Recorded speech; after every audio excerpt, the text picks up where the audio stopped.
I'd like to call the first public hearing to order. Will clerk please call the roll? His Honor the Mayor. Here. Councilor Reynolds. Here. Councilor McLaughlin. Here. Councilor Emmons. Here. Councilor Walker. Councilor Gosick. Here. Councilor Van Buren. Councilor Cordino. Here. All present. Thank you. The first public hearing is regarding the Section 8 Housing Choice Voucher Administrative Plan and Update Revision. I have two people signed up to speak. I ask that you step up to the podium, state your name and address, and try to keep your comments to 5 minutes or less. The first person to speak is Mary Horan. Hi, my name is Mary Horan. My address is 120 West 7th Street, Oswego.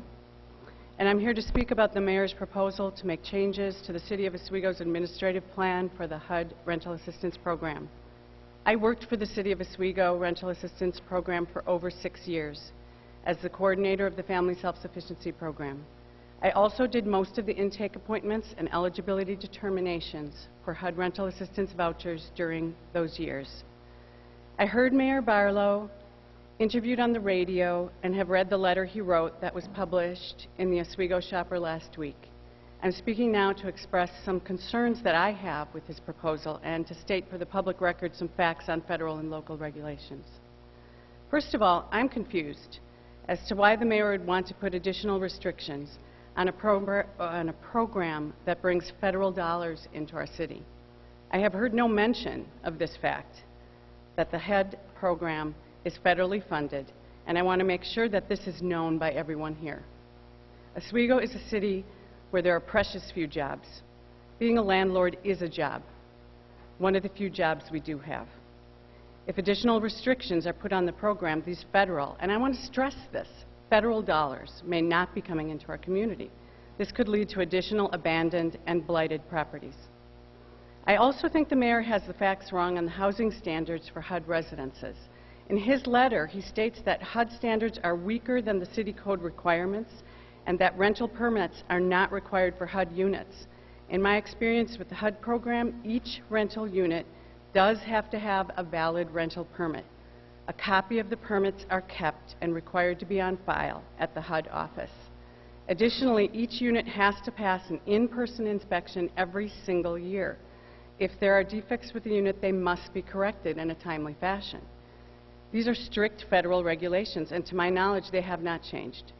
I'm also keenly aware that non-HUD rental units have a much less restrictive rental permit and inspection process in the city.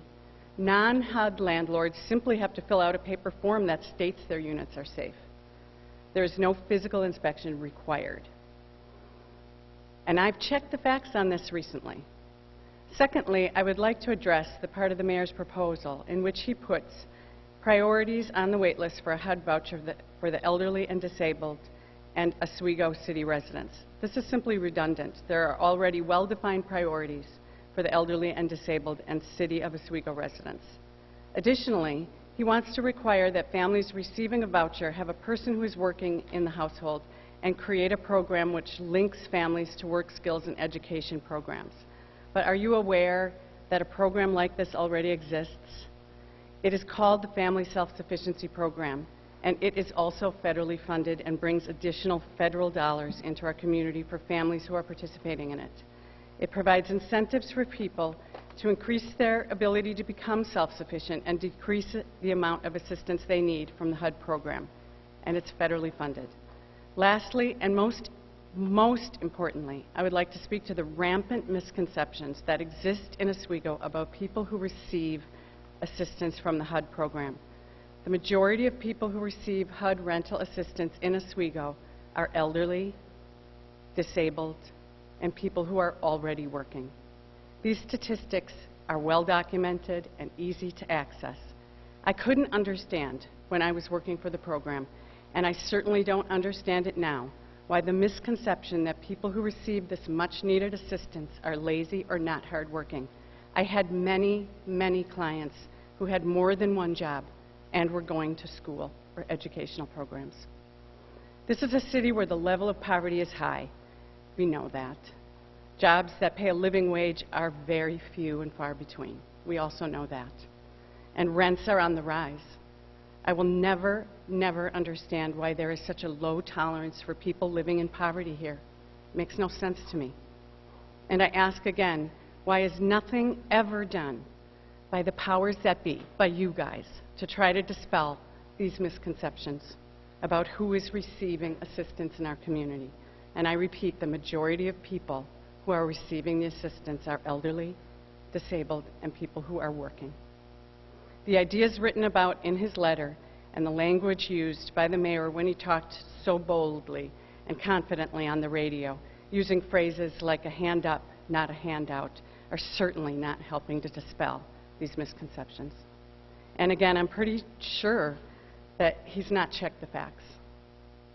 I found it ironic that the same morning I heard him speak on the radio, I saw this quote by Franklin Delano Roosevelt: "The test of our progress is not whether we add more to the abundance of those who have much, it is whether we provide enough to those who have too little." Thank you.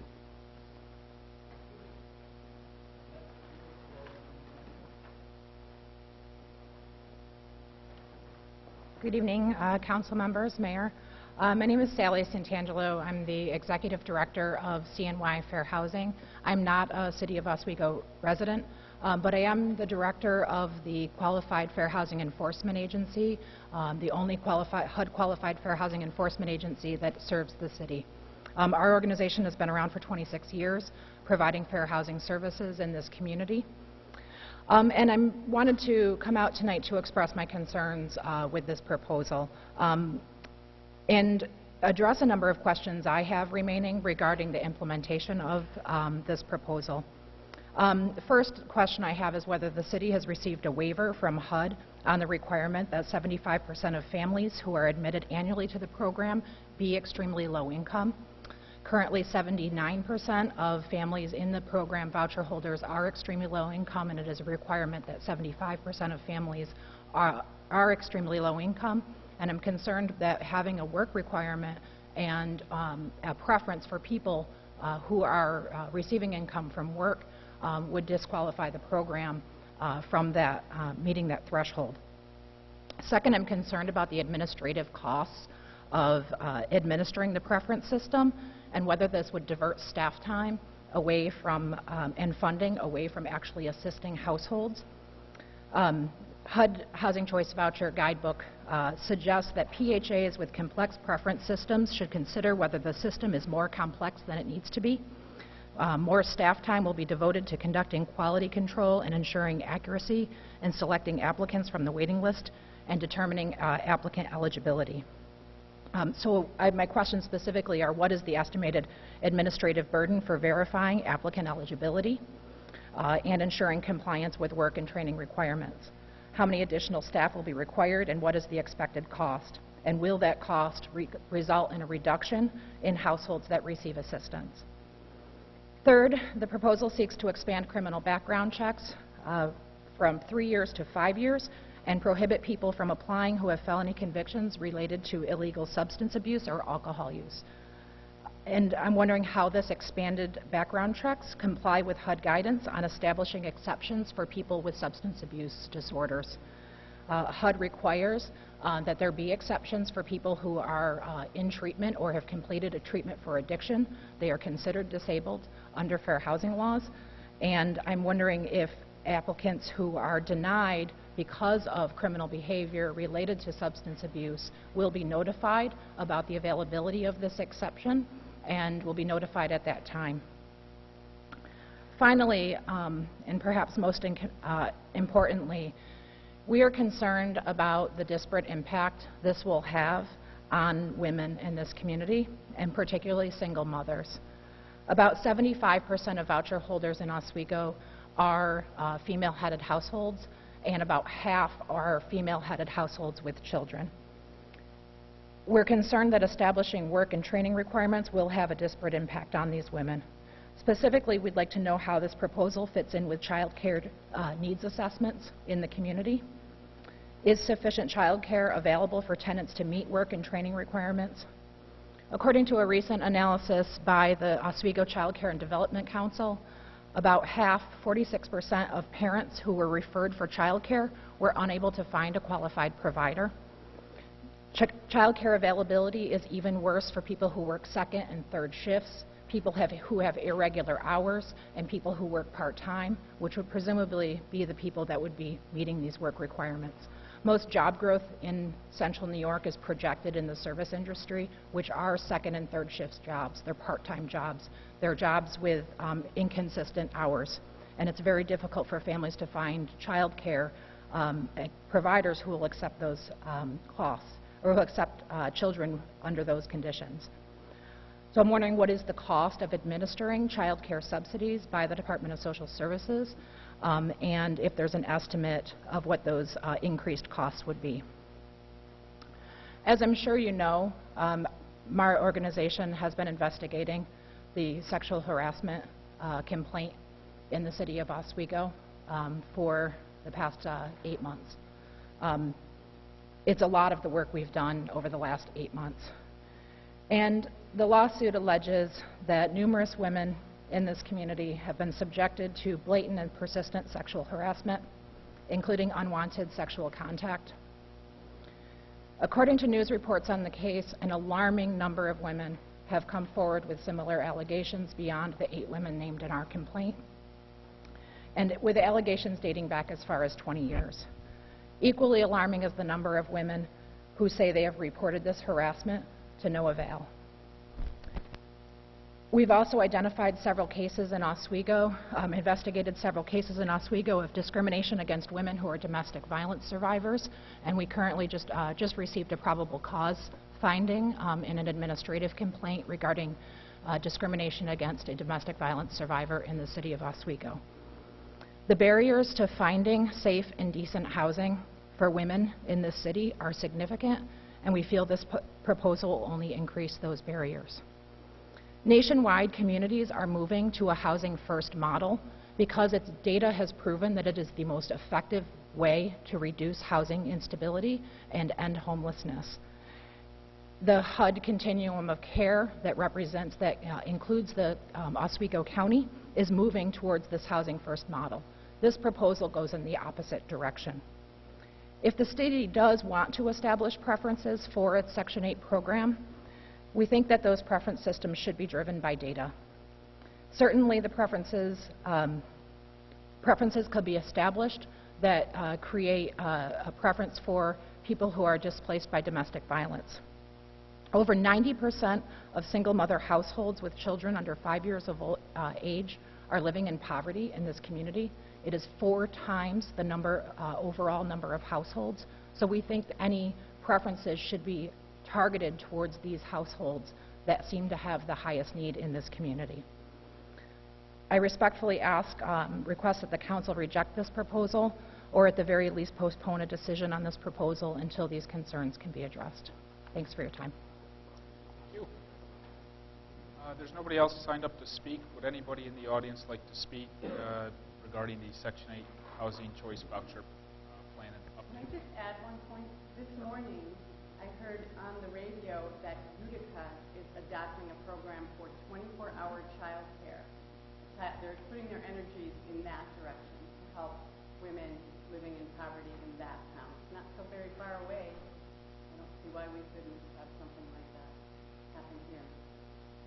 Anyone else in the audience? Seeing none, I'll take a motion to adjourn this public hearing. Councilor Van Buren, Councilor Emmons. Clerk, please call the roll. Councilor Emmons. Yes. Councilor Walker. Yes. Councilor Gosick. Yes. Councilor Van Buren. Yes. Councilor Cordino. Yes. Councilor Reynolds. Yes. Councilor McLaughlin. Yes. Resolution passes 7-0. I will adjourn that public hearing, and I will open the second public hearing regarding proposed local law number 7 of the year. Clerk, please call the roll.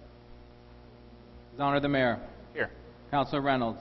Councilor McLaughlin. Here. Councilor Emmons. Here. Councilor Walker. Councilor Gosick. Councilor Van Buren. Councilor Cordino. Here. All present. This public hearing is regarding proposed local law number 7 of the year 2017, a local law adding a new chapter to the code of the City of Oswego to establish a sustainable energy loan program. There's nobody signed up to speak. Would anybody in the audience like to speak? Seeing none, I'll take a motion to adjourn this public hearing. Councilor Cordino, Councilor Emmons. Clerk, please call the roll. Councilor Emmons. Yes. Councilor Walker. Councilor Gosick. Counselor Van Buren. Counselor Cordino. Yes. Counselor Reynolds. Yes. Counselor McLaughlin. Yes. Resolution passes 7-0. The regular meeting will begin at 7:30, or public session begins at 7:15. Can I get the list for public session?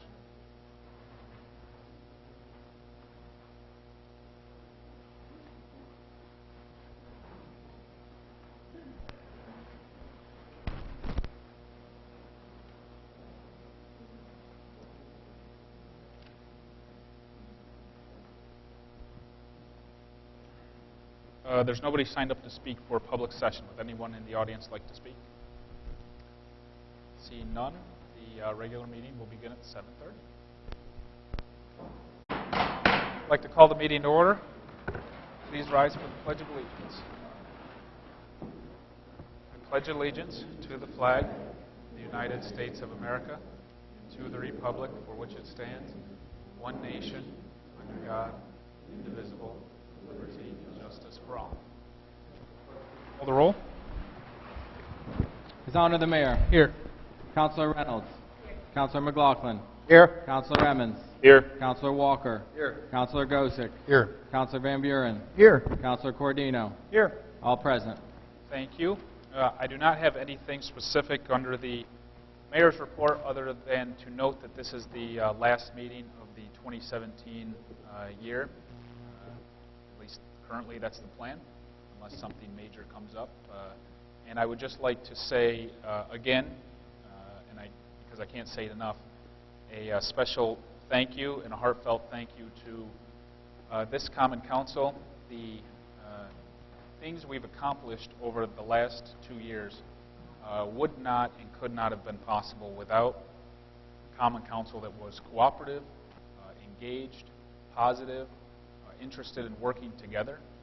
A lot of the issues that this community has, I think, really stems from the last 20, 30, 40 years when city politics was contentious, when it didn't have to be contentious, when Republicans didn't get along with Democrats and Democrats didn't get along with Republicans, and I think maybe sometimes people just disagreed with each other because they wanted to disagree with each other, and for no real purpose other than that.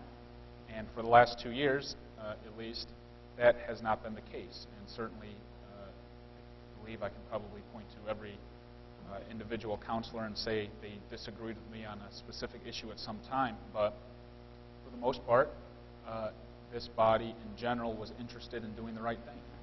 And we proved that you can do it. And we proved that when you do the right thing, good things happen to the community. And I can honestly say that all 7 of these individuals, I never once had to worry about them playing politics. I never once had to worry about them taking cheap shots. I never once had to worry about all the nonsense that you see going on in other communities and in Washington and Albany. And it is really, really nice to be able to come in here every day and work with 7 people that you trust and that you believe want the right thing. And believe it or not, that's not always easy to come by. So I very much thank them collectively for their support, and I thank them individually. I met a lot of these folks, actually, I think all of these folks, through working here at City Hall, and it's really been a pleasure working with each and every one of you. I wish you all the best of luck, and if I could point out Councilor Walker, he's finishing up the maximum amount of time somebody can serve consecutively, which is 10 years. He took office, I was 14.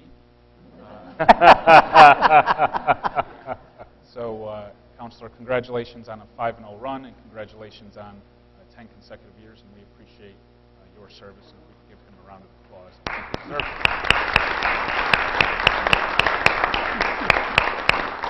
I'd also like to point out specifically Councilor Van Buren, who's been on the council for quite some time, and I believe that Councilor Van Buren really did a lot of work specifically under the last administration when a lot of work needed to be done. And he really deserves credit for a lot of the positive things that we are just now seeing through to fruition now.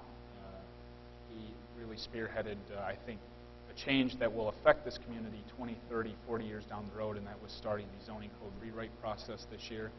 That was his idea and initiative and a goal he had for a long time. But probably more importantly and more broadly is Councilor Van Buren's perspective on the job of city government and what to do even when city government financially isn't in a good place. And that is to invest in the things that matter and invest in the things that working class families with young children will want in a community in order to attract new residents and retain the exact type of residents we want. And when you're a city that back in 2013 was facing a 43% tax increase and a huge budget shortfall and a consecutive time span of not so good years, it is extremely difficult to keep making those decisions that looks like you're spending money, but in fact you're just looking at a return on investment mentality in city government. That sometimes isn't always popular, but it's the right thing to do if you're interested in continuing to move your community forward. And Councilor Van Buren was the real driver during this latest time frame that kept that mentality going. And he deserves a lot of credit for where we are now, because we are a very much different community than we were when I came on the council in 2014. And a lot of the changes and a lot of the forward motion was because Councilor Van Buren was leading at that time and kept the city focused and going in the right direction. And I appreciate his dedication and service to his community. So we should give him round.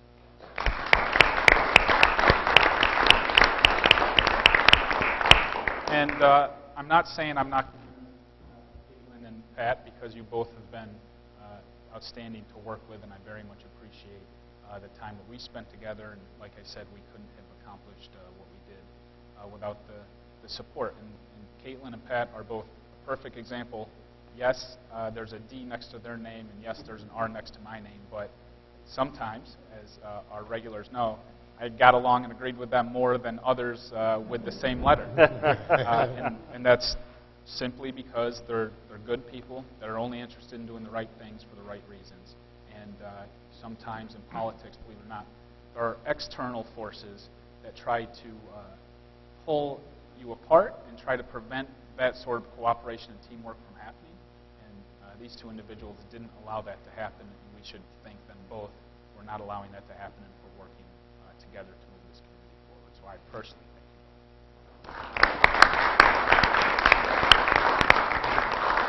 And Councilor Emmons is getting a promotion, if you want to call it that. He's going to still be serving city residents, but in a different capacity. He'll be going over to the county building to represent what districts? 15th district, taking the seat of legislator Mulcahy.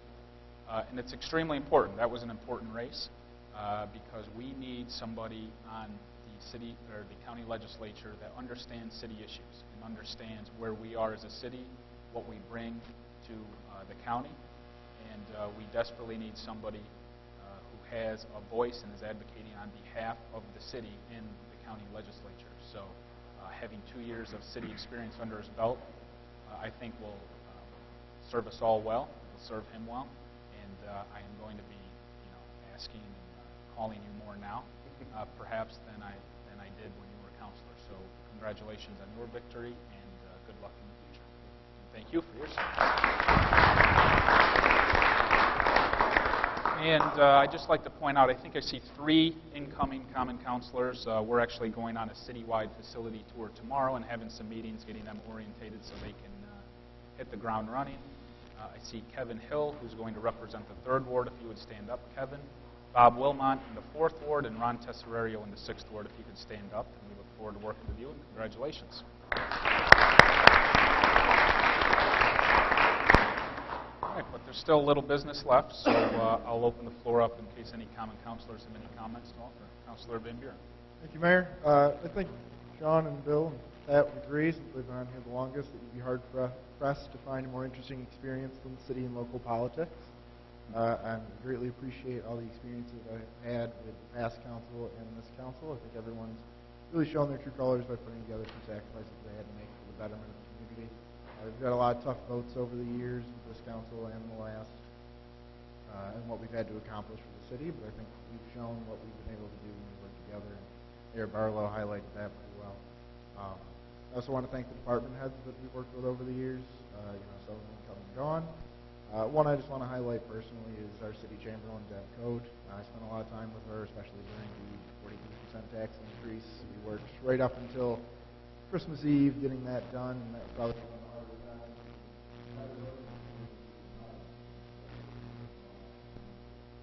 My thanks to her for everything that she's shown me over the years, and I appreciate everything that everybody's done. Good luck in the future, everyone.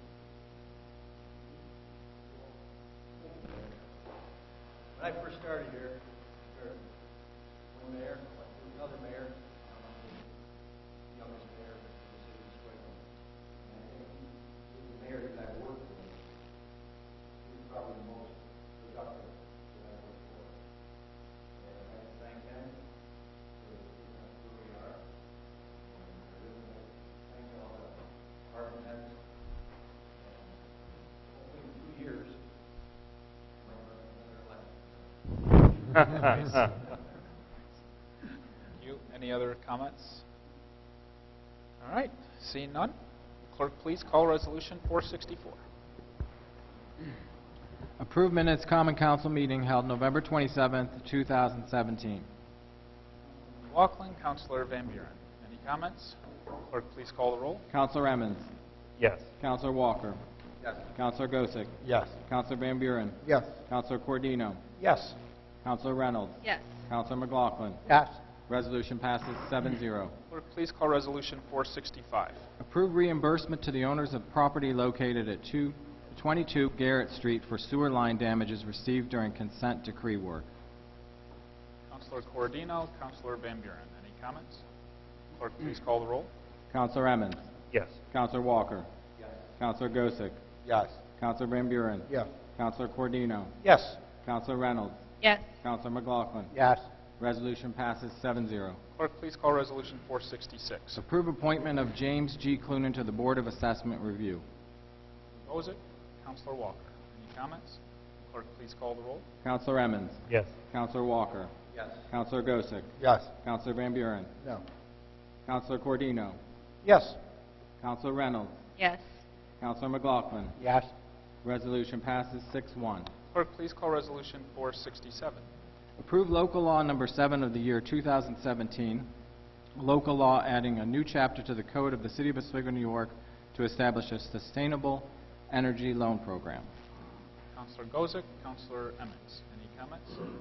Clerk, please call the roll. Councilor Emmons. Yes. Councilor Walker. Yes. Councilor Gosick. Yes. Councilor Van Buren. Yes. Councilor Cordino. Yes. Councilor Reynolds. Yes. Councilor McLaughlin. Yes. Resolution passes 7-0. Clerk, please call Resolution. Approve Section 8 Housing Choice Voucher Administrative Plan Update and Revision. Councilor Emmons, Councilor Cordino. This is the proposed revisions and reforms to the city HUD program, and we've talked about this a few times already at committee in a previous council meeting, but I will briefly go through the major reforms that we've proposed, and of course ask for the council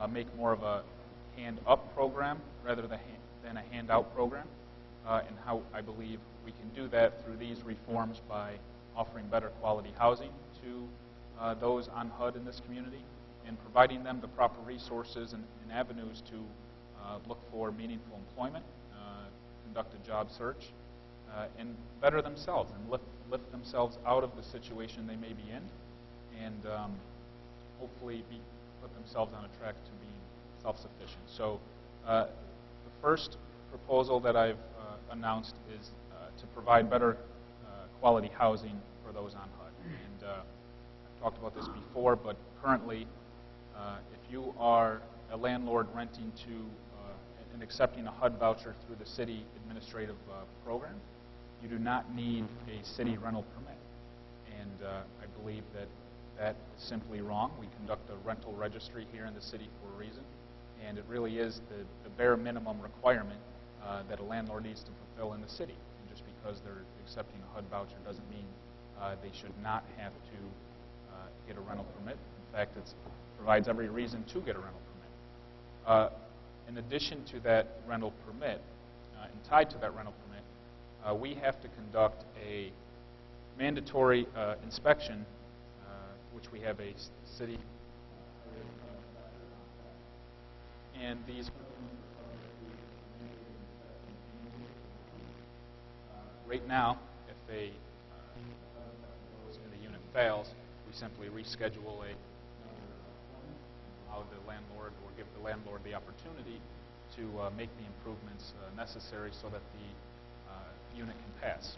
However, I propose in an effort to hold landlords more accountable and hopefully make them more proactive and push them to provide better quality housing from the beginning before they even get a HUD voucher, to implement a fee if a unit fails that inspection. And the fact is our HUD inspector has to then schedule, rather than inspecting another unit, has to then schedule a follow-up appointment, go back, and re-inspect that unit. So I propose if a landlord can't meet their basic obligation and make the checklist that our HUD inspector uses and meet all the criteria on that checklist, then they should pay a fee to pay for the next inspection. And the best way around that is to just provide better quality housing, respond to your tenant from the beginning, and you won't have to worry about this. So $100 fee if we have to inspect a second time, and an additional $50 fee for every inspection after.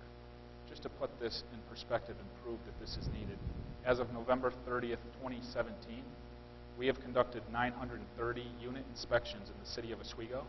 77% failed that first inspection. So we can't sit here and just not do anything. We need to push the landlords to do a better job. They need to do a better job. They get a guaranteed payment in the form of a HUD voucher when they rent to an individual on HUD. And meeting this basic obligation is the least they can do. We also, another proposal is to take the minimum housing quality standards that are set forth by HUD, the federal government, and have our city code applied to the HUD units. Right now, the minimum housing quality standards are actually more lax than our city code. We all know that finding quality housing in the city is an issue. We need more of it.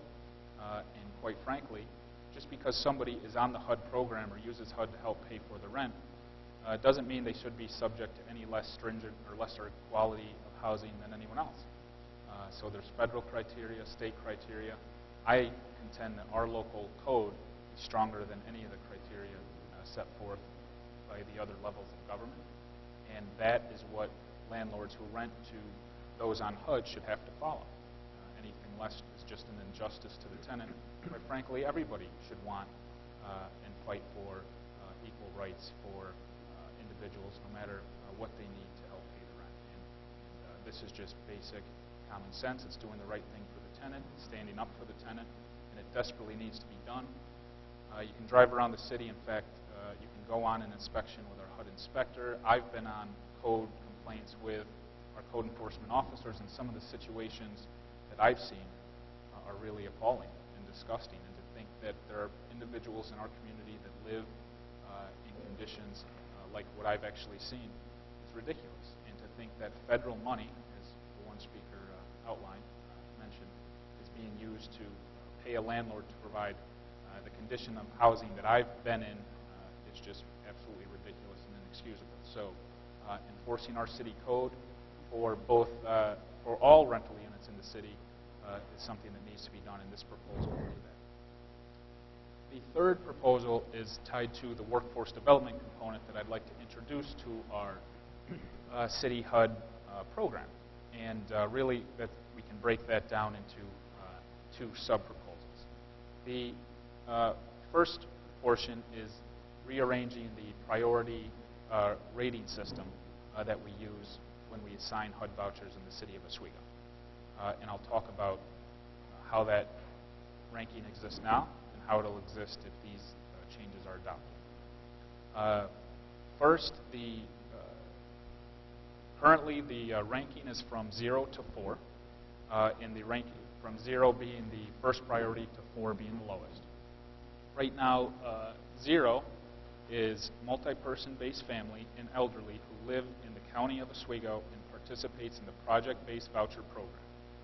We actually currently don't have vouchers in this program right now, so this really is a moot point, and this is staying the same anyway. So ranking 0 is not changing at all. Ranking number 1 is the mainstream program. This gives a priority categorization for the non-elderly disabled in the county, and that's multifamilies not working or enrolled. We currently have 30 vouchers set aside, and this, again, isn't changing at all. So this is staying the same. This isn't part of my proposal and changes. The current as it exists, which is now where we're talking about where we're changing, is 2 through 4. And currently now, ranking number 2 is elderly families with children who live or work in Oswego County. Number 3, single healthy adults who live or work in Oswego County. And 4, non-residents. My proposed change for military veterans, elderly, and multi-person families who live in the city of Oswego, as opposed to the county, with one head of the household working 20 hours a week, or enrolled in 6 credit hours, or 6 credit hours of education, or enrolled in a vocational training program. Number 3, disabled families who live in the city of Oswego. Number 4, single healthy adults who live in the city of Oswego and work 20 hours a week, or enrolled in education or a vocational training program. Number 5, multi-person families who live in the city, not working or enrolled in education. Number 6, single healthy adults in the city of Oswego, not working or enrolled in education. And number 7, all non-residents.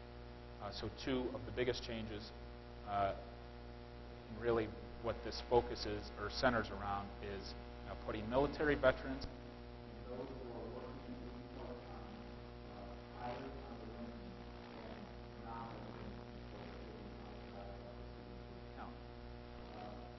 The goal here, I believe, is to tie in the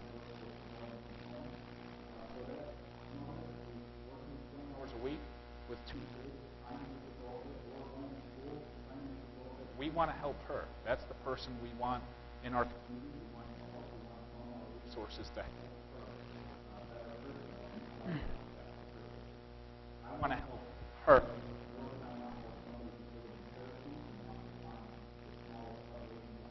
Or somebody downstairs.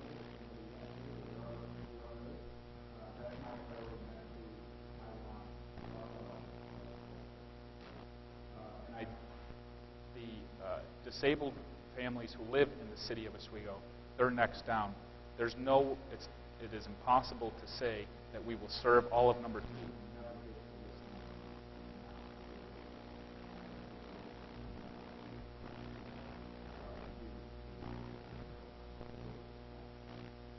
Also, and I already pointed this out, but it is really limiting the amount of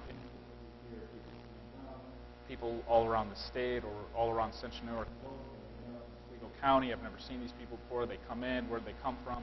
This virtually stops. We're not barring anybody lower on the ranking. Now, rather than being a number 4, like on the old ranking, they can still come in. They can still come in after all of the other groups that I've laid out here. The other portion of this workforce development component is the MOU portion. And what this is we signed a MOU, a Memorandum of Agreement of Understanding with the Workforce Development Board of This will allow individuals to come in to use or to apply for the City HUD program.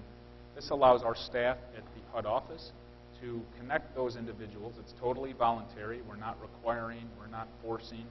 Totally voluntary.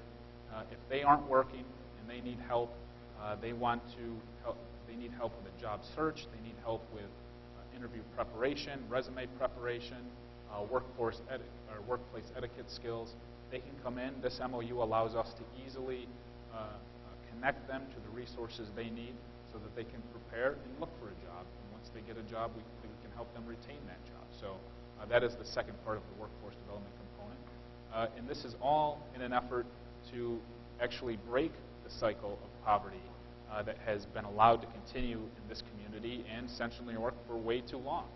And after the election in 2015, I took took a tour and visited the HR departments of the major employees in the area like Exelon, Novellus, SUNY, Oswego Health. And I've said this before, they've all said the same thing, and that's that they have job openings and they want to hire from the Oswego community, but there really isn't enough people here with the necessary skills, workplace skills, to hire. And that's how they end up taking from outside the Oswego community. So, and that is really where this idea has come from. We need to arm the folks in this community with the skills they need to get a job, because the jobs are here at these major employers. And it goes back to the work being done by the LIFT committee, very appropriately named the LIFT committee, not the Stay on Public Subsidy committee.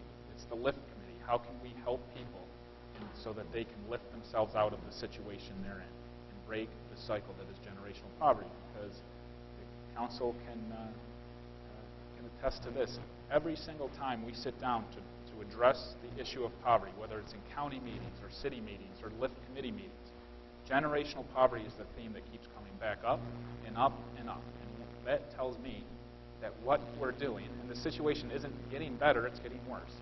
So we need to try some new things. And arming people with skills and connecting them to resources and fighting for better quality housing in the city are three things that we can do through our City HUD plan that we aren't doing now to help improve the condition and the situation for those on our program. The LIFT committee is addressing some very important issues as well, like child care, like transportation, like housing, and we'll be rolling out some of those initiatives next year, early next year. And that committee has done great work and is really in line, I believe, with what we're saying here, workforce development, and helping the folks who need it, helping the folks who are interested in bettering their position. And that's what I want to focus our HUD office on. As far as the individual who spoke from CNY Fair Housing, really we should work together. And my code enforcement office has exposed a lot of the issues that have been allowed to happen in this community for 20, 30, 40 years. And again, now through the HUD plan, we're going to stand up for those tenants who I appreciate you're here tonight with all of these specific questions that you could have. Now, we're not touching all of the language to the past. Our HUD plan now.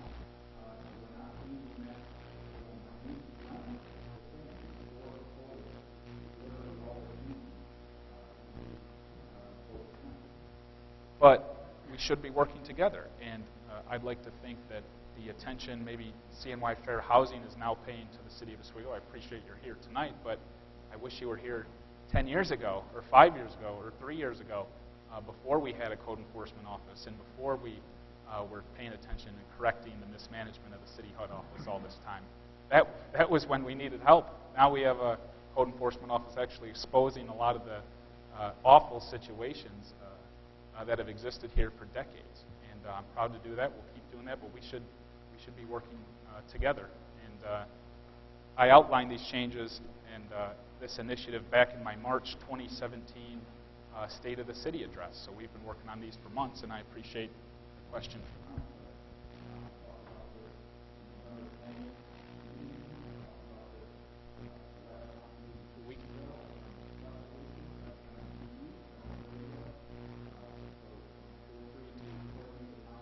Code office or the city HUD office, and we can work together and probably expose more problems that I know that continue to go on, but I guarantee we'll get to those. Not to get too far off track, let me finish up my fourth proposal. The fourth proposal is a simple one.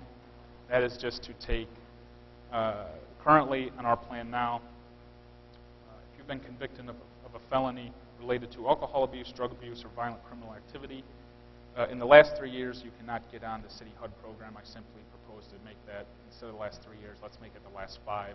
Again, I want to help those who want to help themselves, and let's focus our waiting list on those individuals. So that is I guess I wouldn't call it a during this time. I will note, because it was brought up from one of the speakers, Under the, about, maybe HUD has to, Chapter 3 in the program plans, the Housing Choice Voucher Program Administrative Plan, which is what we're dealing with right now. I'll read this section. A PHA's administrative plan must describe the policies the PHA has adopted in each area where the PHA has discretion. Voucher program regulations specify the policy areas that must be covered in the administrative plan. From time to time, HUD amends these regulations and adds new administrative plan requirements. The PHA is responsible for updating its administrative plan to include these additional elements as required. Also revise its plan whenever local circumstances require a policy change. The Housing Authority Board of Commissioners or other governing body must formally adopt the administrative plan and any revisions. The administrative plan becomes the PHA's official policy when it is adopted by the board. HUD must receive a copy of the plan and may require changes if the policies adopted are inconsistent with program regulation requirements. However, HUD approval of the administrative plan is not required prior to its implementation. Hopefully that clears up that notion that we didn't do this the right way. We did a very transparent process, I believe, and I think I've received more coverage on this issue in the press than many other positive topics we covered, and that's a good thing. So without, I'll now open up. Councilor Van Buren. I have a couple questions. So just in regards to the approval, understanding that you submit it and you come back with changes, is there a pre-approval process or something that could have submitted to the board ahead of time to find out if you're out of compliance in any areas beforehand? Rather than now just out of curiosity. I understand that you don't need approval, but is this something that could have went to the board, I guess, to be approved, but you'll have to beforehand to say this area is out of compliance or this is going to cause a tolerance issue with the percentages? I'm sure it could be. However, it's not our official policy until it's adopted by the board, and after looking at the criteria, I don't see any issue where it is inconsistent with any of the policies set forth by us. And then as far as the tolerance issue goes, for the 79% to 75% requiring a waiver, is that something that we're going to fall into an issue with, or is that part of the problem that we're going to? That may be a better, Justin, if you have.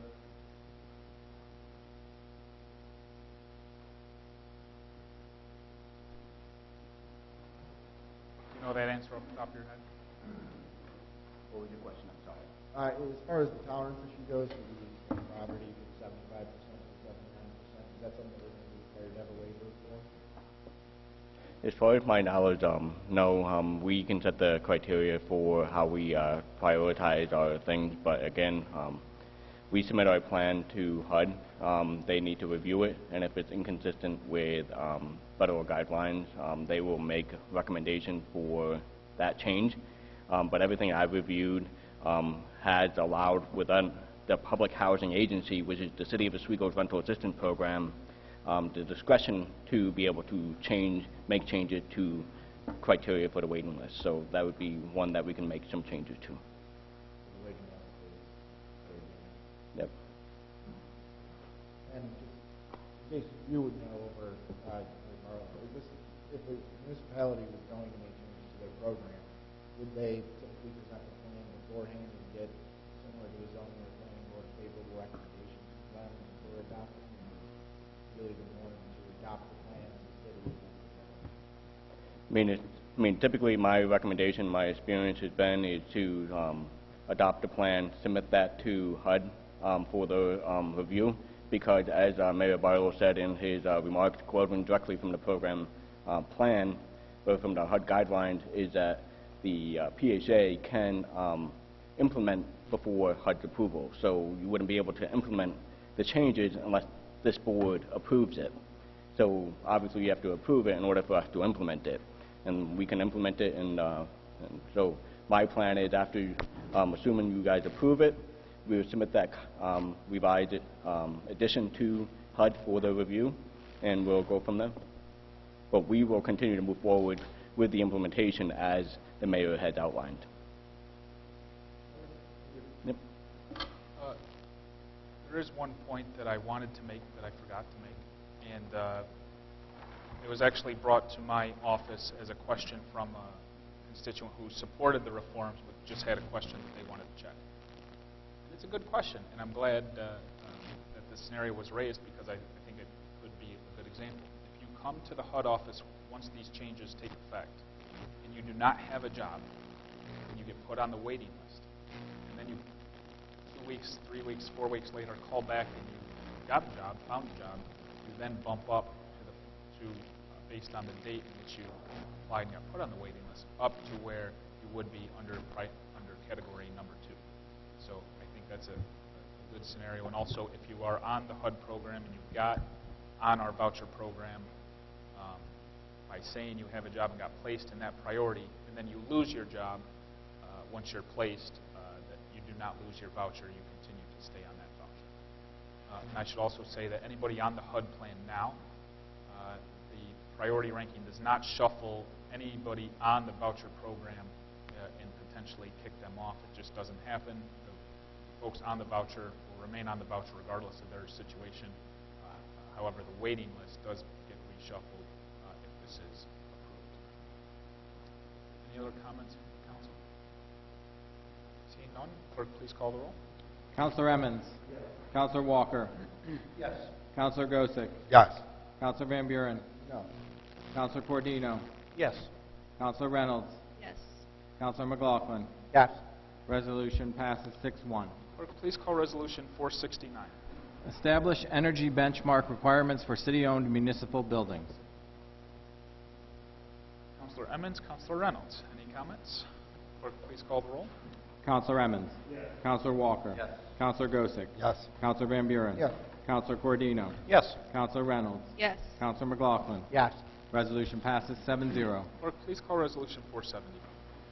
Accept proposal submitted by GHD Consulting Engineers for combined sewer separation, third 25%, Phase 3, and further authorize mayor to sign appropriate agreement.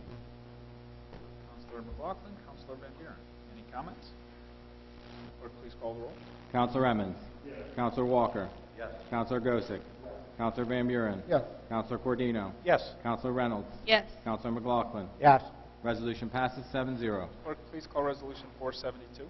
Accept proposal submitted by GHD Consulting Engineers for combined sewer rehabilitation, sanitary sewer investigations, and further authorize mayor to sign appropriate agreement. Councilor Cordino, Councilor Reynolds. Any comments? Clerk, please call the roll. Counselor Emmons. Yes. Counselor Walker. Yes. Counselor Gosick. Yes. Counselor Van Buren. Yes. Counselor Cordino. Yes. Counselor Reynolds. Yes. Counselor McLaughlin. Yes. Resolution passes 7-0. Resolution. Accept proposal submitted by GHD Consulting Engineers for sanitary sewer rehabilitation, Area 3 sewer investigations, and further authorize mayor to sign appropriate agreement. Van Buren, Councilor Gosick. Any comments? Clerk, please call the roll. Counselor Emmons. Yes. Counselor Walker. Yes. Counselor Gosick. Yes. Counselor Van Buren. Yes. Counselor Cordino. Yes. Counselor Reynolds. Yes. Counselor McLaughlin. Yes. Resolution passes 7-0. Clerk, please call Resolution 474. Authorize mayor to execute an agreement with the County of Oswego through the Oswego City County Youth Bureau for reimbursement from the AmeriCorps grant. Councilor Gosick, Councilor Cordino. Any comments? Clerk, please call the roll. Counselor Emmons. Yes. Counselor Walker. Yes. Counselor Gosick. Yes. Counselor Van Buren. Yes. Counselor Cordino. Yes. Counselor Reynolds. Yes. Counselor McLaughlin. Yes. Resolution passes 7-0. Clerk, please call Resolution 474. Authorize mayor to sign change order number 2 with Northern Labor LLC for project modifications to the 2017 milling and paving project. Councilor Van Buren, Councilor Walker. Any comments? Clerk, please call the roll. Counselor Emmons. Yes. Counselor Walker. Yes. Counselor Gosick. Yes. Counselor Van Buren. Yes. Counselor Cordino. Yes. Counselor Reynolds. Yes. Counselor McLaughlin. Yes. Resolution passes 7-0. Clerk, please call Resolution 475. Authorize mayor to enter into an agreement with Paul F. Ignorami to assist with purchasing consolidation and further authorize the transfer of funds from the contingent account for the same. Councilor Cordino, Councilor Emmons. I'll just note quickly that this money will be reimbursed by a grant that we have into the state. comments? Clerk, please call the roll. Counselor Emmons. Counselor Walker. Counselor Gosick. Yes. Counselor Van Buren. Yes. Counselor Cordino. Yes. Counselor Reynolds. Yes. Counselor McLaughlin. Yes. Resolution passes 7-0. Clerk, please call Resolution 476. Approve transfer of funds from within the fire department.